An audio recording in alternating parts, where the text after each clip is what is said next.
And we are live. Welcome into the Arena Gaming News Morning Show for Monday, November 7th, 2022. I'm your host, Expat, along with my co-host, Burley of Burleyman Gaming.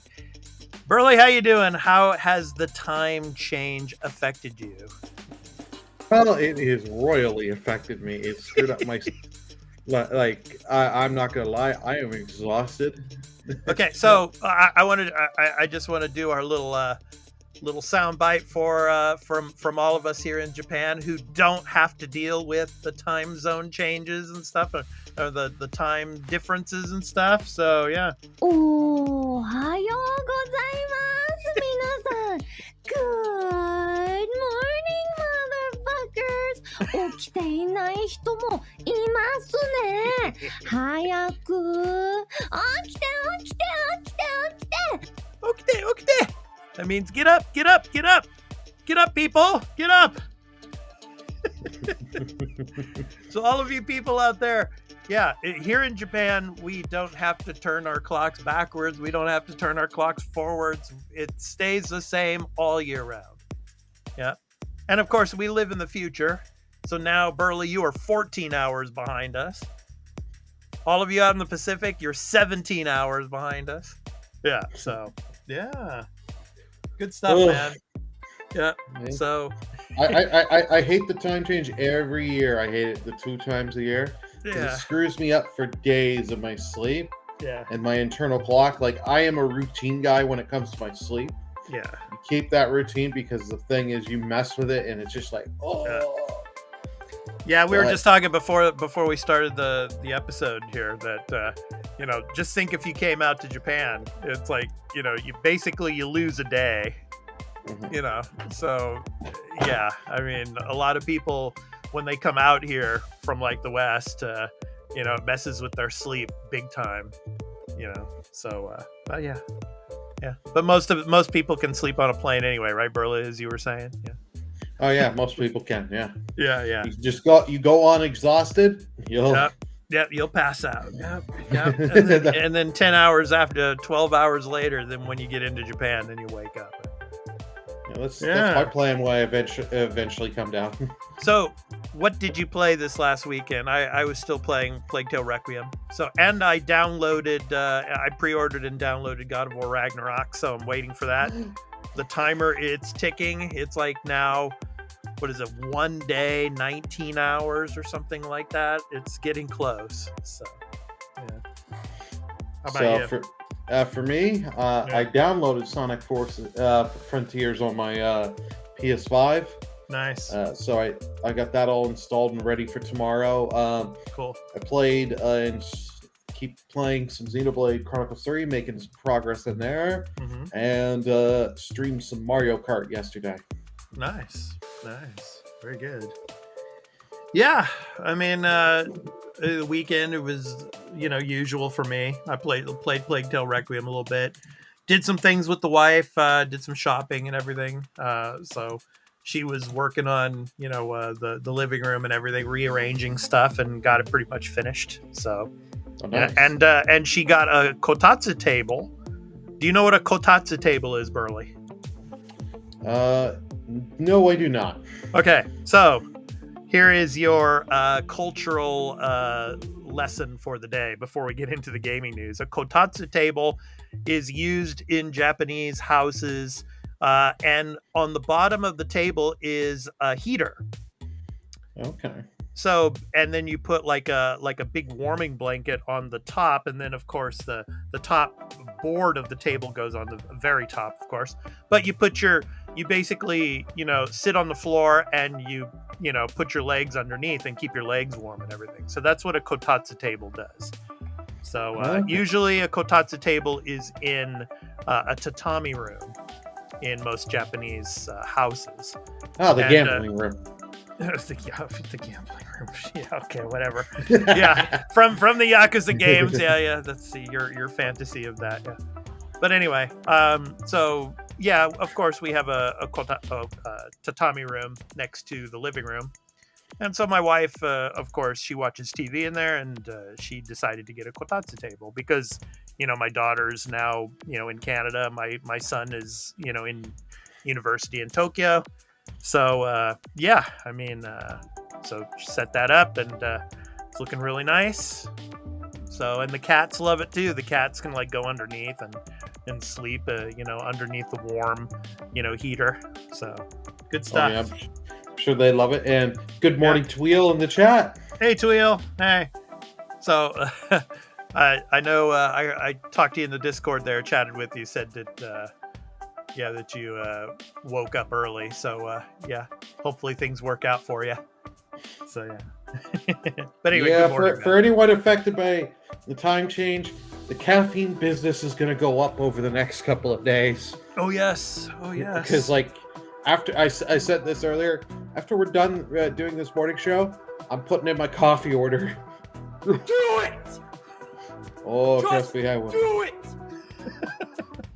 Yeah, just do it, man. All right, so we got a good show for you here, the morning show. It's Monday. I mean, there wasn't too much news to drop like over the weekend.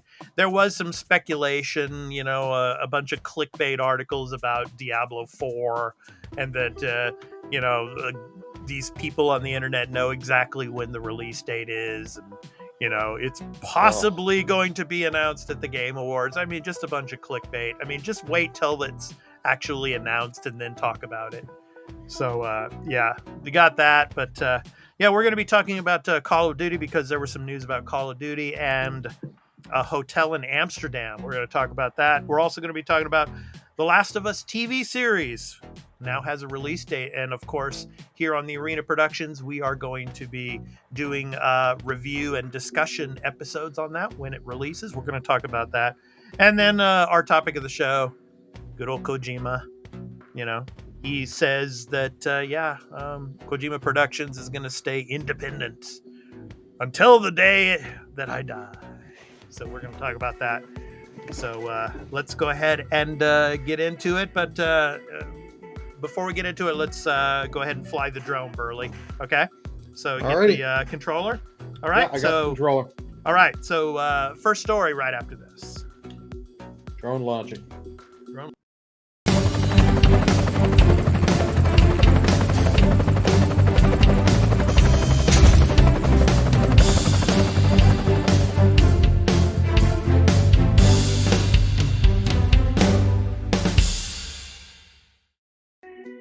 All right. I think I flew the drone pretty good considering how tired I am. Yeah, definitely. All right. So Amsterdam hotel featured in Call of Duty Modern Warfare 2 is unhappy with unwanted involvement. So, Burley, I have a question for you. Imagine that your hometown is in a video game and your house is shown in that video game. How would you feel about that? I'd feel pretty cool. Honored to me. Okay. Yeah. So, but yeah, go ahead. I was going to say, how about yourself? My house is already in a video game. I'll let you guess which one it is. Of course, I live in San Francisco. So, but I don't care. Yeah. As long as they don't show the inside of it, that's fine. They don't show you on the couch there with the newspaper? Yeah, exactly. Yeah, playing with the cats or something like that. So anyway, here's the link to the article from IGN. So Amsterdam hotel featured in Call of Duty Modern Warfare 2 is unhappy with unwanted involvement. And I'm going to go ahead and read you part of that now. So, for example, this is from Ryan Dinsdale over at IGN. The real world Amsterdam hotel featured in Call of Duty Modern Warfare 2 is not happy with its quote, unwanted involvement, end quote, in the first-person shooter from Activision Blizzard. As reported by De Volkskrant and translated by PC Gamer, the manager of the Conservatorium Hotel in Amsterdam said the business is currently considering how to deal with its near-exact recreation in Modern Warfare 2's Tradecraft level and Breenberg Hotel multiplayer map. Quote, we have taken note of the fact that the Conservatorium Hotel is undesirably the scene of the new Call of Duty, end quote, said manager Roy Tomasin. Quote, more generally, we don't support games that seem to encourage the use of violence. The game in no way reflects our core values, and we regret our apparent and unwanted involvement, end quote. So here we go again, Burley. It's all about violence in video games and video games spurn violence, and so we don't condone it. But then again, I mean, I think this is just my personal opinion. I think they're just exaggerating over this. I mean, Oh, I got some opinions on this, and I can go a little rant. It's basically going to give them more business, most likely. You know, I mean, I don't understand it, man. You know, it's just, you know, go ahead, man. It'll give them a little more business if they kept it in. But the thing is, it's like they're taking this stance. But you know what the hotel business is known for? Affairs. See, we don't condone violence, but boy, we love affairs and shit like that. Because that's 70% of our business and all this crap. Like, cry me a river. This is a video game. It's not like your map is used and, you know, saying some, like, spreading like hate and racism and stuff like that. It's not doing that. Yeah, but if it was that, I could understand. It's just a building in a Call of Duty map. Who cares? I mean, the fact that they're bringing this up is bringing more attention to it. If they would have kept their mouths shut and didn't say anything, nobody would have even noticed it. Nobody would have cared. You know? Nobody would have noticed it. It's like Amsterdam, there's a hotel there. Okay, yeah. So? You know, it's just, I don't know. I mean, and they're like considering taking legal action. Good luck with that. You know, good luck with that. It's like Call of Duty, you know, Activision Blizzard could just say, we didn't know that was a hotel. You know, it's just in the scene in our game. You know, you would have to sue us for every single building that's in a video game. You know, this is just stupid. Like what do you think? Oh, we're gonna take them on. We're gonna prove we look good. Let's say they win. The map's gone. They get money from Activision Blizzard. It's just a hypothetical here. Yeah, hypothetical. You think it makes you look good? Because guess what? Anyone that wants to make anything showing off your kind the area around you and kind of pay homage to that in any game or anything or media is going to be like, well, we know this hotel's willing if you use anything of it, even just show the outside of the building, we're going to get sued. Yeah. So, you know what? We're not going to make a map in that area. We're not going to take stuff around that area because you know what? We just don't want to be sued. There's no point putting the effort. And if we go to them, they're going to be like, we want 3 million, whatever dumb number, right? So, Burley, can you think of another instance of, you know, within a video game where a city or like a particular business in general made a stink about, you know, their building or something being in the footage of a video game? There's one other I know. I can't remember the name of the horror game. It's still in development. Mm-hmm. It's like an indie style horror game, but they were using the colors that were associated with, you know, IKEA. Oh, okay. And IKEA's come after them and, you know, come under fire. It's like, you're using our colors. It's like, really, it's the same colors. So now we can't use colors and because like they're making a survival horror kind of game in a store. Right. It's like, so other than that, nothing that I know of people raising a freaking stink on this. This just to me is like seriously, you have nothing better to do than this. And it was probably one of their employees or like someone of the family of one of the employees is like, hey, that's the hotel I work at or John works at. Yeah. Oh, that's kind of cool. Yeah. Okay. Well, anyway, I don't think anything's really going to come of this. We shall see. But it is what it is, man. I mean, like I said, if he didn't say anything, probably, you know, most people wouldn't even recognize it. So, all right. So we're going to move on now. So next up, we're going to talk about The Last of Us.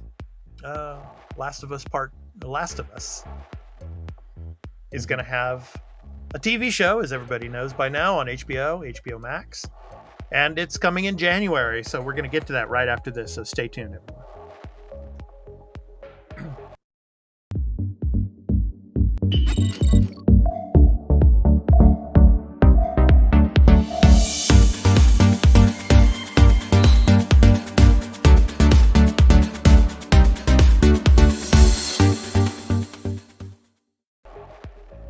Right, Last of Us TV series on HBO gets a premiere date. So the article is right here for all of you video viewers from IGN, and I'm going to go ahead and read some of that for you. So, Naughty Dog and HBO have confirmed that the TV show adaptation of The Last of Us will premiere on January 15th, 2023. The news was shared alongside a new poster showing Pedro Pascal's Joel and Bella Ramsey's Ellie walking in a ruined city in the post-apocalyptic world of The Last of Us. And of course, you can see that from the IGN site. And I'm going to go ahead and play the trailer for you guys. So that came out previously. So I'm going to get to that here. So yeah, January 15th. What do you think of that, Burley? And of course, here on the Arena Productions, we're going to be doing, of course, a breakdown and discussion episode videos on this when it comes out. So what do you think? Are you psyched? Are you hyped up for it? I'm interested. Here's the thing: like, it's known I'm not really a Last of Us fan, so but I'm interested to see how well the show will do. Like, I think it can work really well. The story of this game can work really well for a TV show.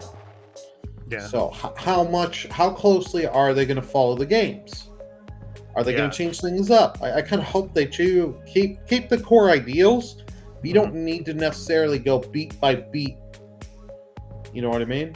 Yeah, and that's what I'm hoping that we can discuss when we do our breakdown episodes when the show finally comes out, because then we can compare and contrast, the TV show to the video game, and how different it is.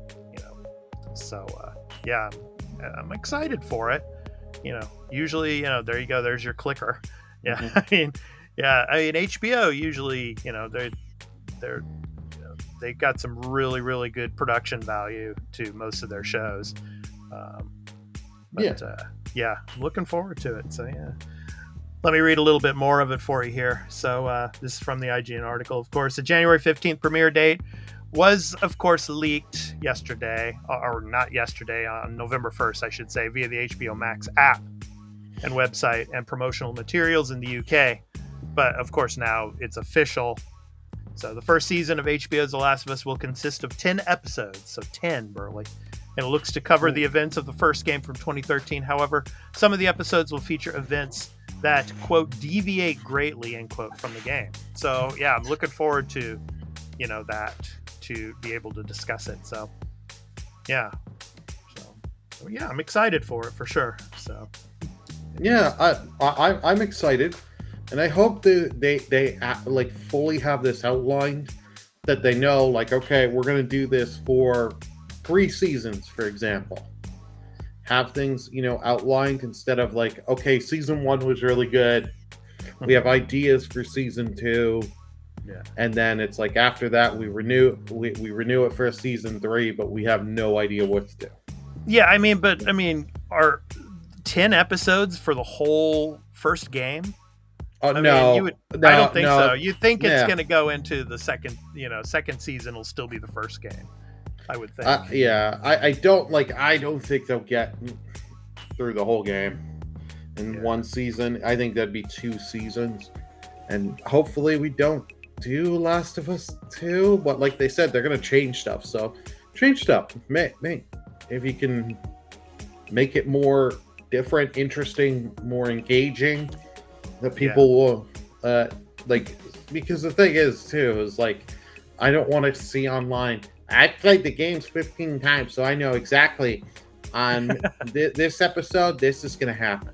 Well, that's why it says in the article, it says that and what they're saying is that the show in certain areas is going to deviate greatly from the game. So that mutes that point of these gamers that I've played the game 15 times and I know exactly how the game or how the TV show is gonna end up and everything. But whereas like with House of the Dragon, I mean, people who have read Fire and Blood, obviously they know the story, but it deviates slightly. But it'll be interesting to see how much they deviate. Oh, yeah. But then you see Pedro Pascal there, man, and it's like, I can't get around him not being the Mandalorian. And it's like, how much you want to bet during the filming that like he was running around, he had the Mando helmet on, just playing around with it or something, with Bella Ramsey and stuff like that. Just Oh, I'm sure he doesn't. He's not allowed to take. Disney holds that that helmet is in a secure Disney vault somewhere. I don't know, man. It's only out for shooting. When they're shooting Mando, as soon as he's done that scene, he has to give it back, and it's got to go in like in one of those briefcases, and it's chained to someone's arm. Yeah. This is Disney. I wouldn't be surprised with that. Yeah. Well, yeah. Well, here's another story, our topic of the show that we're going to talk about next, of a person that has his company lock and key, and so kind of like Disney in a sense. You're not going to see anybody buying this company and this person out anytime soon. We're going to get to that right after this, so stay tuned.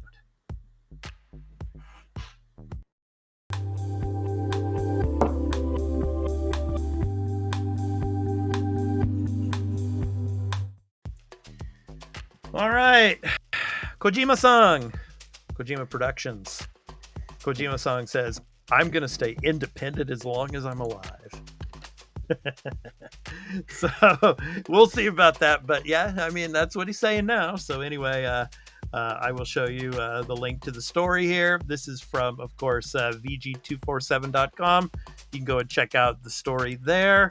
I'm going to read a little bit of it for you here. So yeah, I'm going to stay independent forever. Hideo Kojima Hideo here in Japan, apparently keeps getting offers from Kojima Productions to be acquired, but he's insistent on staying independent until he's dead. So, Burley, what companies do you think are actually trying to buy him out? I know Sony probably tried to buy him out. Sony and Microsoft, I'm sure, are flashing some greens at him. Yeah. And maybe Tencent. Yeah. Oh, Tencent, I'm sure. Yeah. They're all flashing money at him. There's a bunch of companies flashing money. And I get it because of his bad relationship with Konami at the end there. Yes. He doesn't want to be owned. Yeah. I can get and respect that, but never say never. Here's the thing. Once you get that offer big enough with the dollars, that you're good. You say, "Oh, I'll never say no," and then there's here's 50 million to you, and it's like, here's my pen. Where do I sign? like for Kojima-san, I don't think 50 million would be enough. You know what I mean. More than that, I'm picking a random number, but 500 million. Yeah. Okay. You know what I mean? Yeah. We could all say we all have artistic integrity and all that, but when someone drops a stupid check in front of you, you're like, okay, what do I sign? Like if Microsoft or PlayStation came to us 500 million, we're like, yeah, we're gonna say, where do we sign? Yeah. So let me read a little bit more of this for you. So if you've somehow missed out on the last 7 years of Kojima-related news, back in 2015, as we were just talking about, Burley was mentioning, he formed his own studio after a pretty messy divorce with Konami. His own studio, named after himself, has remained independent since then, and the Metal Gear Solid creator has no intention of changing that. As on the latest episode of his Spotify podcast, he made it clear, with, of course, Jeff Keighley, obviously, he made it clear that Kojima Productions is staying clear of a buyout.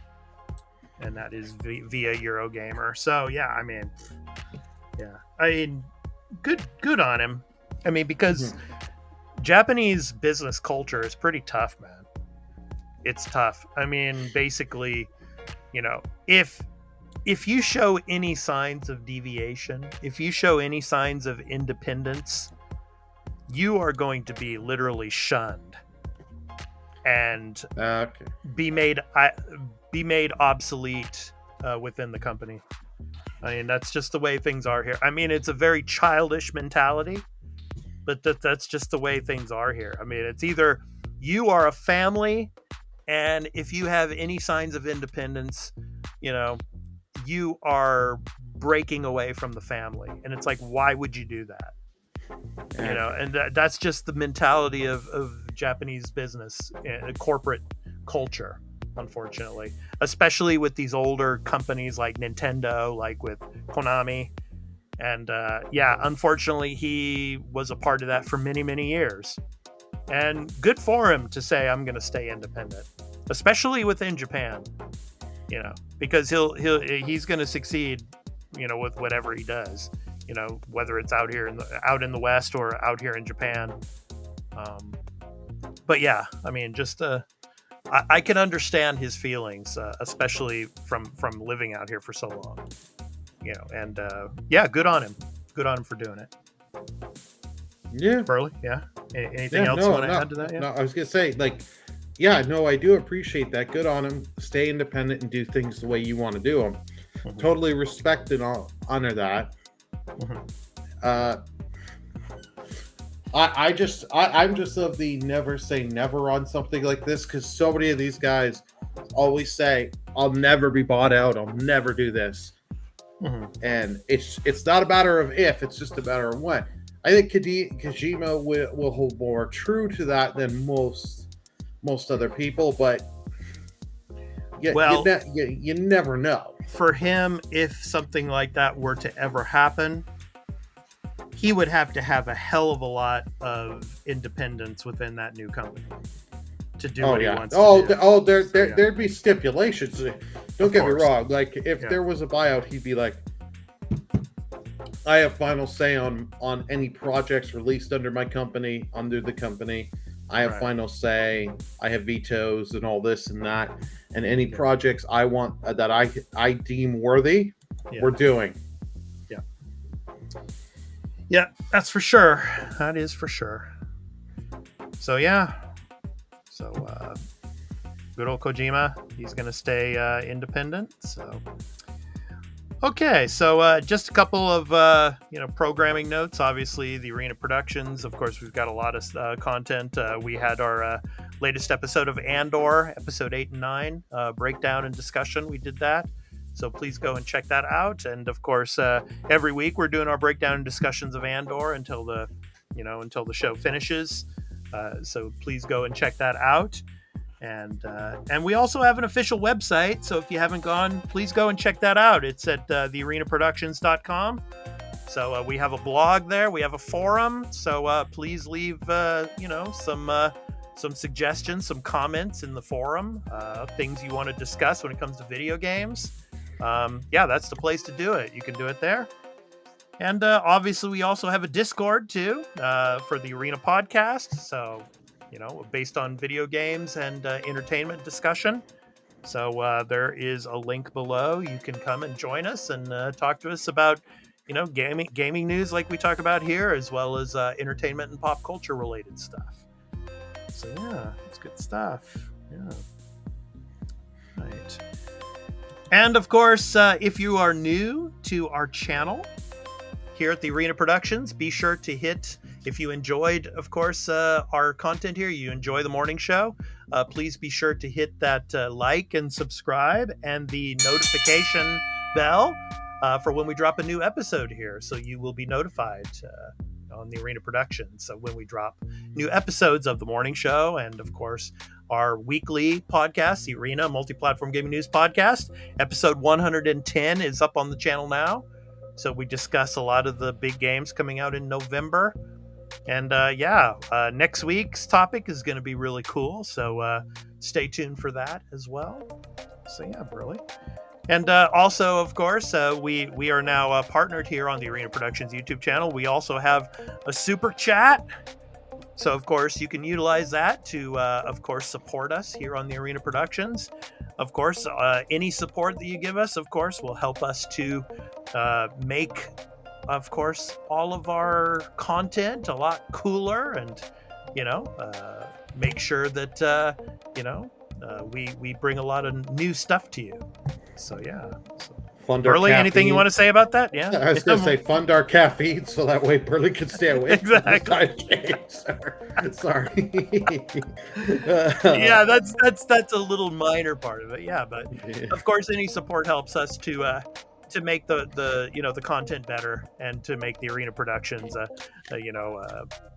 standout channel here on YouTube for all the content that we do.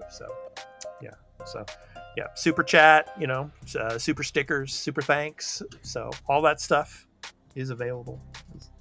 So yeah, think about it. So all right, Burley, I think that's going to do it for the morning show today. Are you doing any streaming tonight? Yeah, on Monday? I'm gonna finish up the Ghostbusters video game remastered tonight. Cool. Yeah. Well, Monday's almost done for me, so. Yeah, I was gonna say for you, it's almost done, and you're gonna go to bed soon. It's already 9 p.m. here, so yeah. In a few more hours, I'm gonna go to bed. So yeah, but yeah, we hope to catch everybody again tomorrow. Hopefully, there'll be some news that pops up between now and the morning show tomorrow. So of course, we're excited to bring all the news to you here on the Arena Productions. So anyway, I've been your host, Expat, along with my co-host, Burlerman Gaming. I want to thank Two Wheel for popping in, and everybody that comes and watches later on video on demand. Of course, this episode, I will edit it, and it will go up as well to the Arena Morning Show playlist, so you can check it out there. Of course, it'll be in the live section as well, but of course, I edited it and put it into the Arena Gaming News Morning Show playlist, so you can find it there. So we appreciate all of you that come and view our content, so thank you so much. So yeah, so with the time change, of course, now we're on standard time, 3:30 a.m. Pacific time, 6:30 a.m. Eastern Standard Time. In the UK, 11:30 a.m. and then out here in Asia, of course, it's in the evening at 8:30 p.m. that we start. Okay. So anyway, take care, everyone, and we hope to catch you tomorrow for the next edition of the morning show. Peace out. Bye.